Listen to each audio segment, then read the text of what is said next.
Hey guys, welcome back. So today we're continuing work on this Pathfinder go-kart. This machine was given to me for free, condition unknown, and as we found out in part one, the engine had issues. It was locked up and wouldn't rotate. So we spent a bunch of time kind of tearing into this 5-horse Briggs flathead to see what the problem was. And we quickly discovered that the engine was full of water right to the top, and the damage was pretty severe. So although technically this engine is repairable, the cost in parts far exceeds the value of this engine. So we kind of ended the first video on a sad note, but today I plan on changing that. I have this 196cc Honda clone that I believe we can get installed on this go-kart.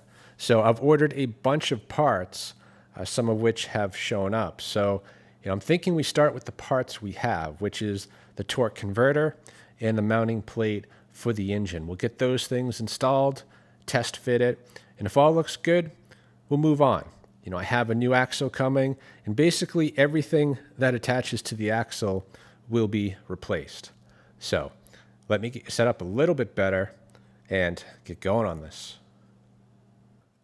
So this is the torque converter here we're going to use. I got it off of Amazon. It was only $65. The installation seems pretty straightforward. So we're going to start with the backing plate.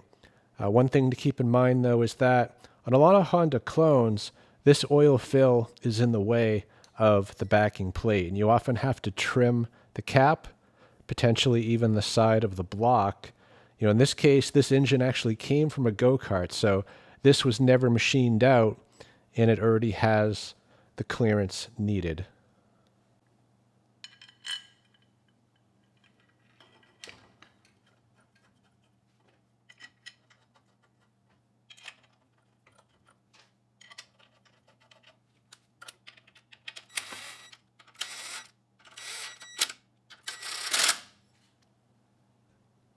Yeah, it's nice. This one even came with instructions. Says to torque this to 16 Newton meters, which is 142 inch-pounds.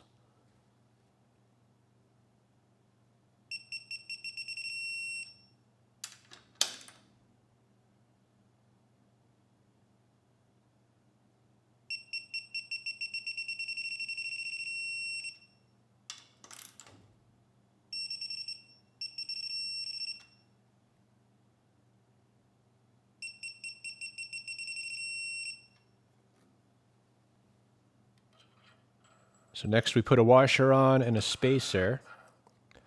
Going to get rid of this bolt right here. The kit comes with a longer one.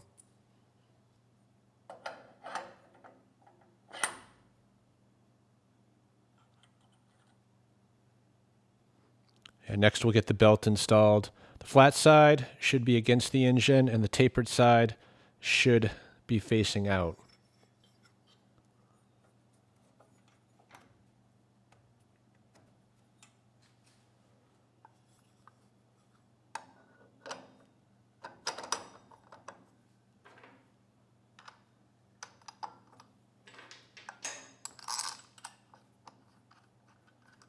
Actually, I'm going to use a lock washer. It didn't come with one. And a lot of people say these don't do anything, but I think it does do a little something. It certainly won't hurt. According to the instructions, this driver should be torqued to 20 Newton meters. The interesting thing is they also say to torque this to 20. And it shows how to install these pulleys. And it came like this. So I'm wondering if someone had it before me and started to install it and realized it wasn't going to work. So I'm going to double check this one, make sure it's torqued down, but it's not torqued at all. So yeah, actually before I torque that one, I might take this one apart, just make sure all the parts are installed in the right order. So I'm just going to backtrack a bit. I'm going to pull the front off of this driver so we can get the belt back off. And then I put this nut back on temporarily, so we'll get that removed. And just remove these driven pulley parts. Make sure everything was installed properly.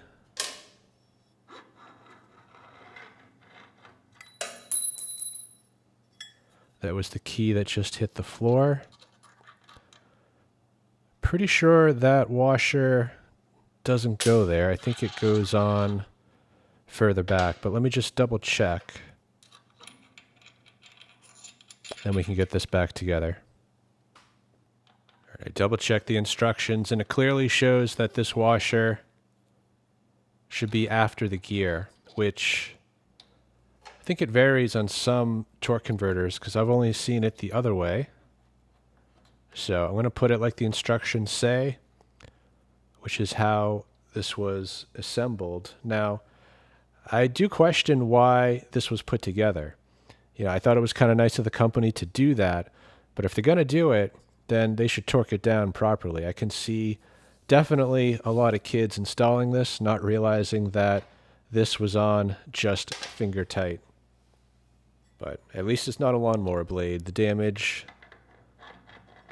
would be minimal, you know, if this pulley did come off. We'll get the washer on.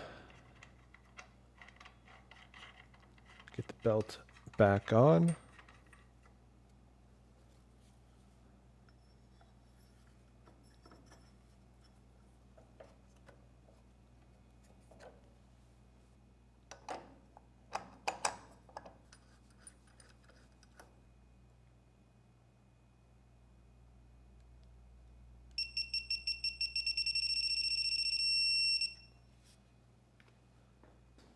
For this one, I'm going to proceed carefully. There's only a snap ring on the back side holding the shaft in, and 20 Newton meters seems like a lot.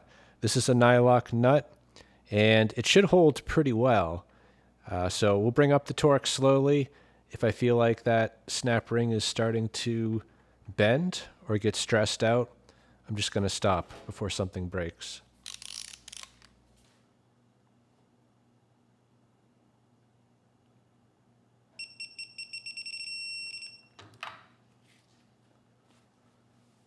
Swapping from a 5-horse Briggs to a Honda clone actually is pretty straightforward. The engine mounting spots are actually identical, so technically we should be able to drop this Honda clone in and bolt it down. That said though, it's not quite that easy because the tank on the clone actually hits the back of the seat, so we actually have to slide the engine back at least an inch further than we can due to where these are drilled. So, you know, we could drill some new holes, not a big deal. But that brings us to the second problem.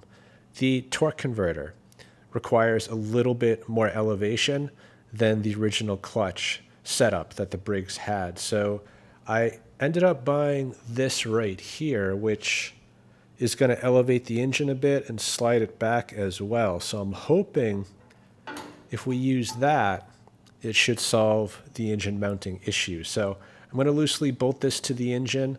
We'll drop it in place and see if this is going to work out.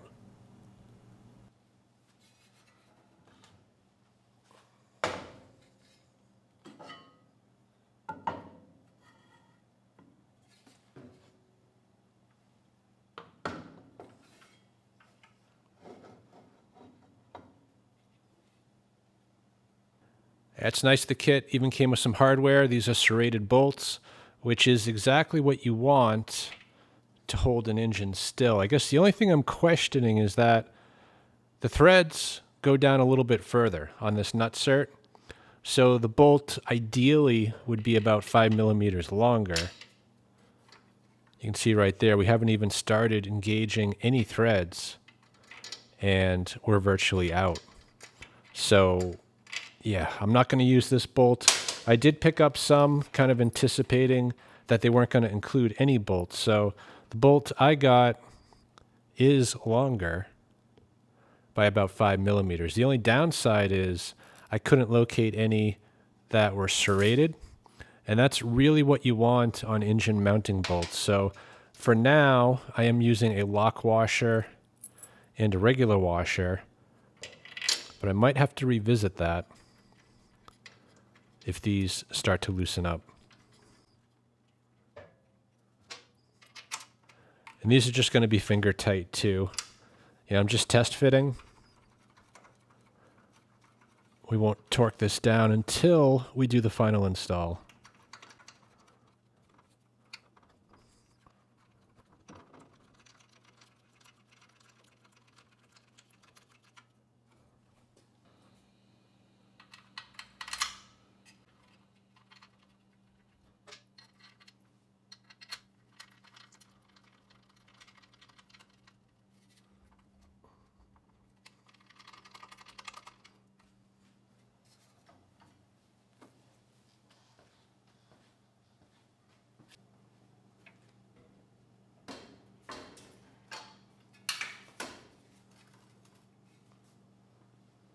We're close, but not quite perfect. When I first put this down and aligned the holes on the riser with the existing bracket, I noticed we have this overhang right here, and that's going to interfere with the chain. So I thought, we could cut that off, but the easier thing to do would be to slide this back so there's no overhang and just drill some new holes. But by doing that, the engine's further away, and now there's no clearance for the chain. It's actually rubbing against the old engine mount. So I think to solve this problem, we actually need to slide it back to where it should be so that those holes line up, which we can't quite do on both sides because this driven pulley, it's hitting the gear right there. But even so, I slid it back about halfway to where it needs to be, and you can see we already have the clearance that we need. So I think what has to happen here is that I need to get this riser back off and cut off, I would say, a good 1/2 inch of that overhang, and that should solve this problem. All right, I've got the bracket upside down in the vise, and I'm going to use this piece of flat bar as a guide to help make a straight cut. As far as how much to cut off, it doesn't have to be precise. If anything, I want to cut a little bit more off than I need. So something like that should be good.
It came out pretty well, considering we're just using an angle grinder.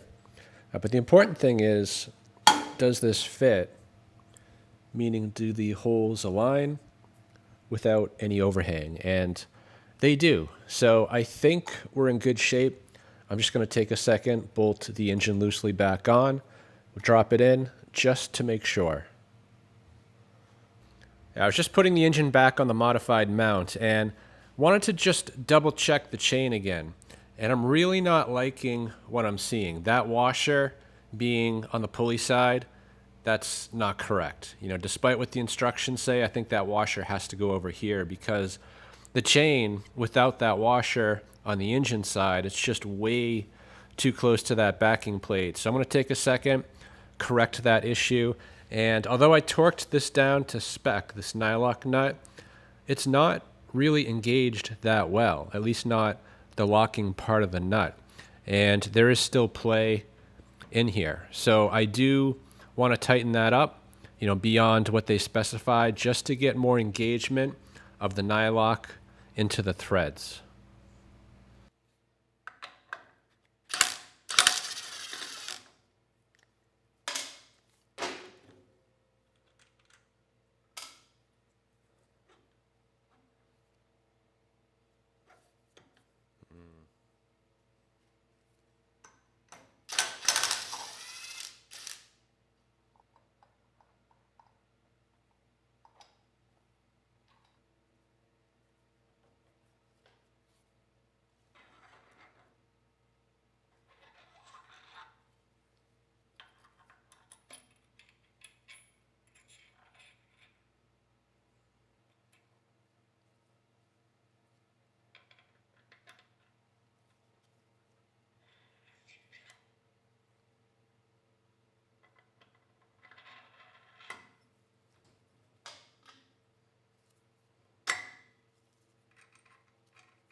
Yeah, it's a pretty good example of why you should probably buy a name brand torque converter like a Comet.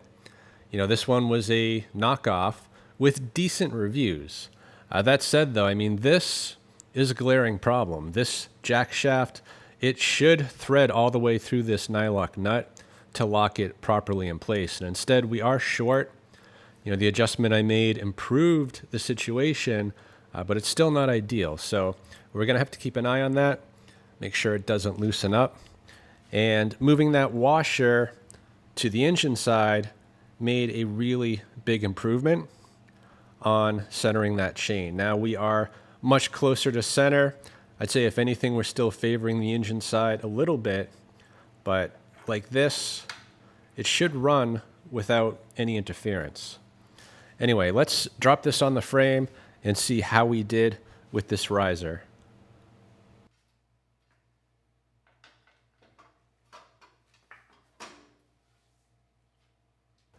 Yeah, it looks like that did it. We have a good 1/4 inch clearance between the chain and the old mounting plate, and it's only going to get better because I can't fully slide this over until this gear is moved out of the way. So once we do that, we're going to gain another 1/4 inch. So we'll have a total of about 1/2 inch clearance between the chain and this mount right here. So I think we're looking pretty good as far as the engine, the torque converter, and the mounting plate goes. But that brings us to the next problem. You know, I need to get this old axle off, and the only way to do that is to slide it through this tube. And of course, everything attached to the axle is pretty much permanently rusted on to that axle. So yeah, this one gonna be a bit of a challenge.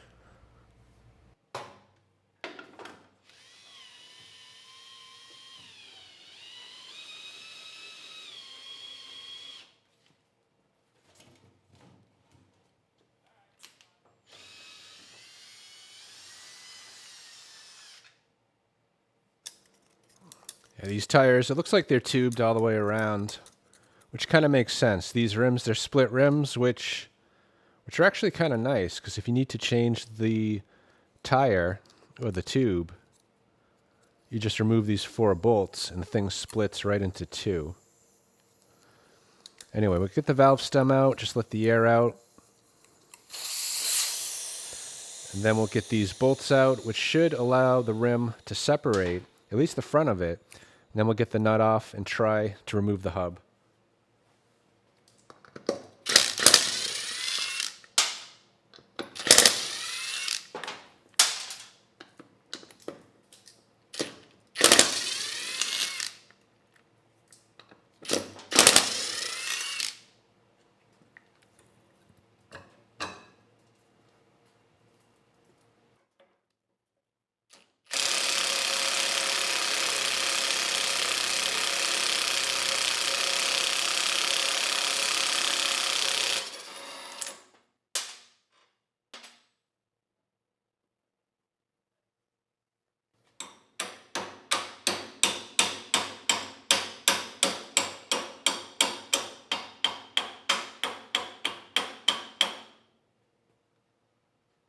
Well, I'd start with this one because I knew, or was pretty sure it was going to come off.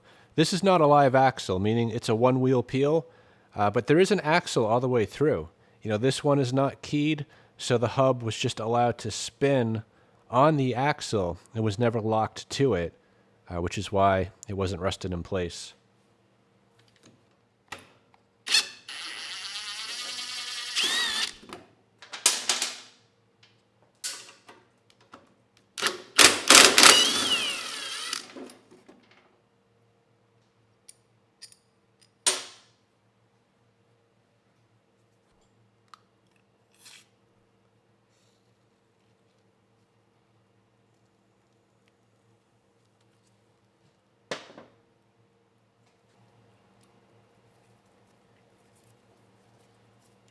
So I know you can't see, but there is a set screw on the back side here. So I'm going to loosen that up. Actually, probably just take it all the way out.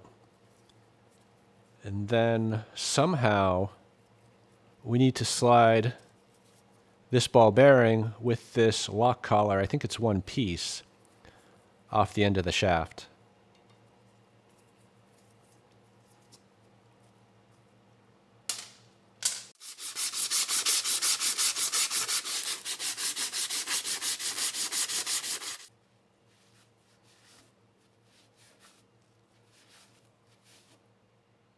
It looks like we have a little lip right here, so potentially we could get a puller of some sort on it. Maybe some heat. I think I'm going to start with the simple thing and just try kind of using that set hole to maybe put a punch in and just hammer it kind of sideways. I want to see if I can get it to at least spin on the shaft, at which point we have a chance of sliding it out.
And just the ball bearing left on this side, which I'm at a bit of a loss on how to attack this. You know, potentially I could hit it with the chisel to just destroy the outer race, and then that actually might be enough to pull the axle through this tube. You know, we don't necessarily need to remove the inner race, I don't think. So, yeah, I guess we'll try that. I mean, you know, ideally I'd save this cage for the new ball bearing, but getting a new one of these, it's only a few bucks, so I'm not too worried about that. So let's try the chisel, see if we can't split the outer race.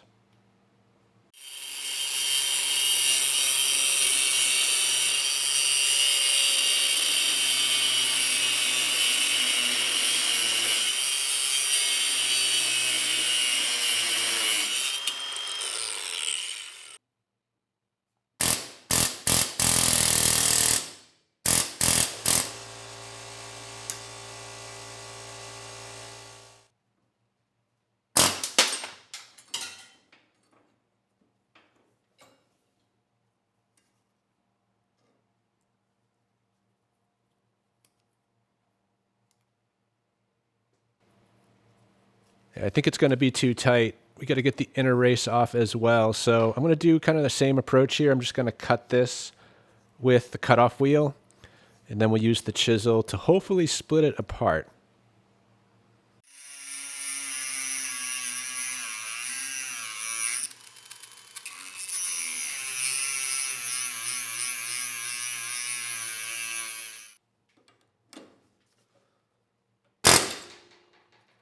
Hey, look at that.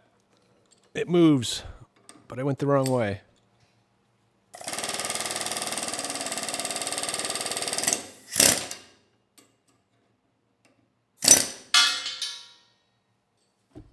All right, one side down.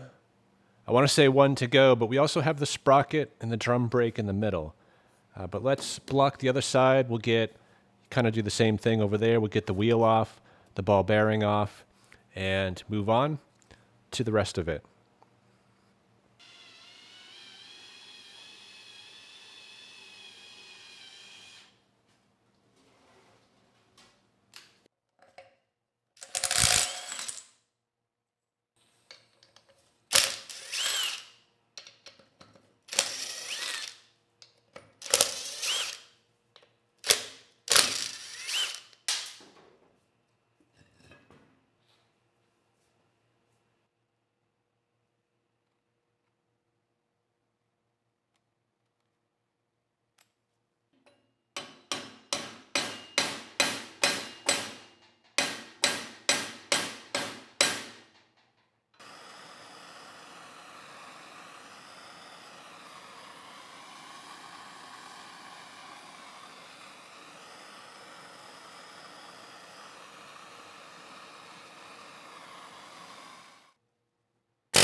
Well, now that everything's off, I can really get a good look at the frame.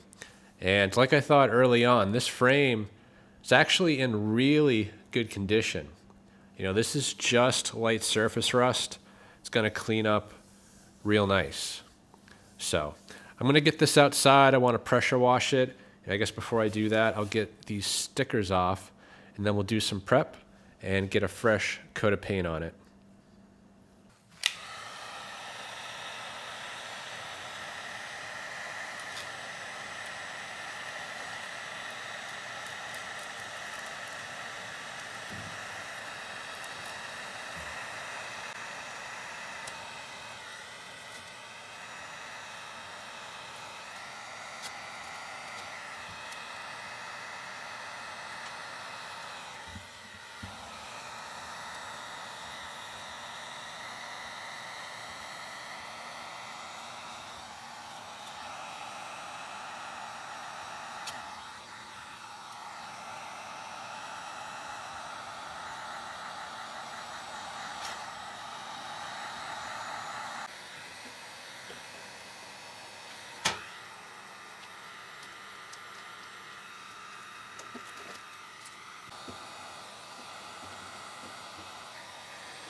I like the full.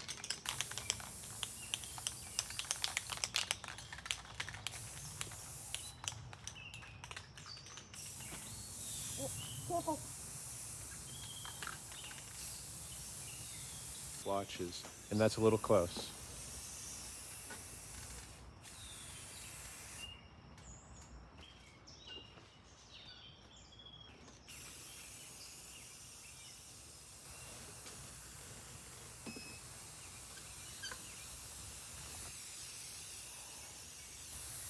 I'm like, it looks like blood, right?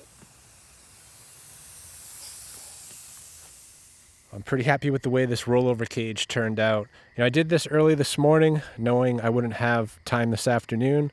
So I just got home. As you can tell, it's pretty late in the evening. But I did get this down, just touched it up, made it perfect. And I want to really at least get the primer on the main body here. So I'm going to set up a light. We'll put a coat of primer on. And tomorrow, we'll paint it up.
Well, it's been 3 nights of painting out here in the dark.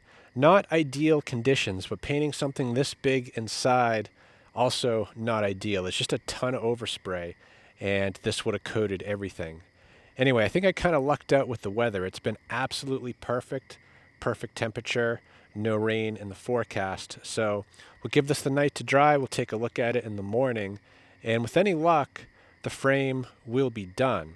Now, I have painted a few other things off camera. The only thing left is the frame for the seat. And that there is a bit of an issue with. So let me bring you inside. I'll show you what I'm talking about. We'll fix it up, give it some paint. Ended up painting both of the tie rods this nice gray color, as well as the pedals. So those are done, ready to go. Also cleaned up the linkage for the pedals, the brake and the accelerator. So all this stuff is ready to go.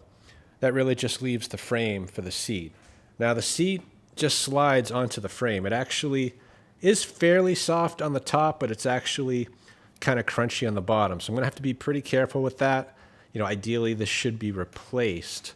The frame itself is pretty good, but the sheet metal here on the bottom is in poor condition. I've actually spent a lot of time scraping this and sanding it, and you can just see it's in really bad condition and doesn't have a ton of strength. So I was a little bit concerned that this might fail sooner than later. And then I realized there's actually a nice piece of angle iron underneath, which is in good shape. So if the person riding the cart sits back in the seat, then there's plenty of support. But if they sit on the edge, it flexes quite a bit. You can see there's actually a little damage right here. So I'm thinking before throwing some paint on, I do want to reinforce just this outer edge to give this a little bit more strength. So I'm going to cut up this C channel right here. We'll cut it to size. We'll weld it in place, and then we should be ready for some paint.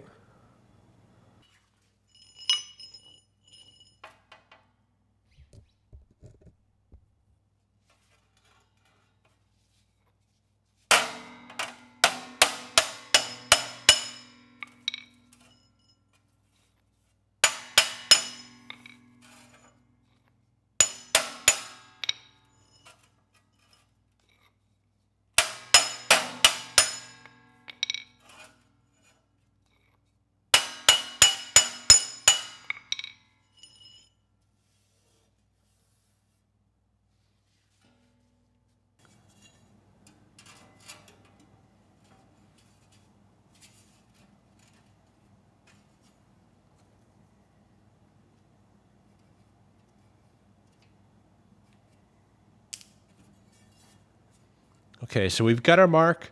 I'm going to cut it a little bit long on purpose. I'd rather grind it down to fit than cut it too short.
That is pretty much a perfect fit.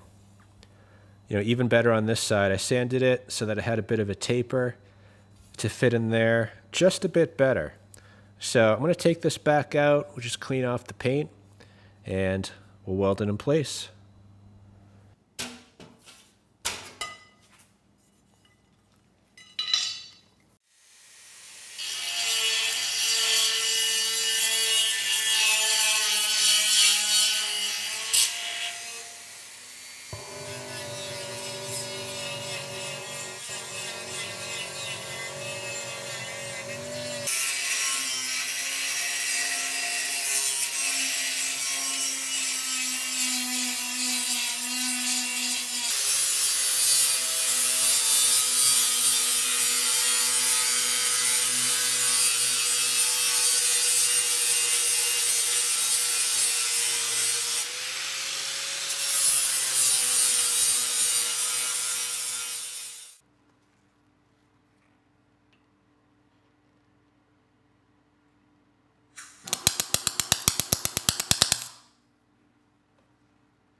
came out pretty well.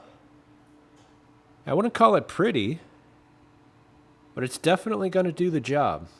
So that little piece of seat channel is going to give this seat quite a bit of strength. Anyway, I've already sanded this like a million times. I still wouldn't say it looks great, but it's as good as it's going to get. So let's get some primer on there, throw some paint on it, and finally, we'll be done painting. Looks like we have a little visitor. And he is little. He's a little guy. Time to set the traps.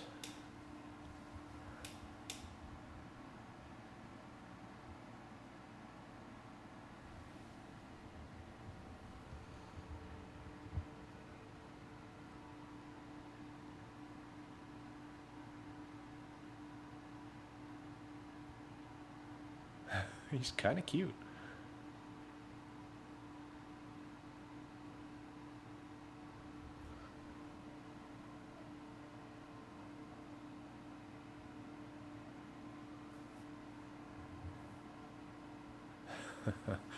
He's looking for a home in that engine.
Well, it is the next day, and I'm pretty happy with the way everything turned out.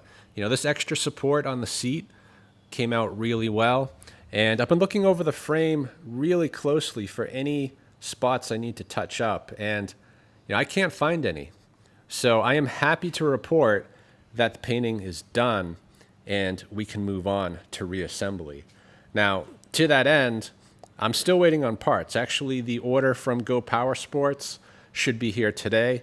That's the back axle and basically everything that goes on that axle.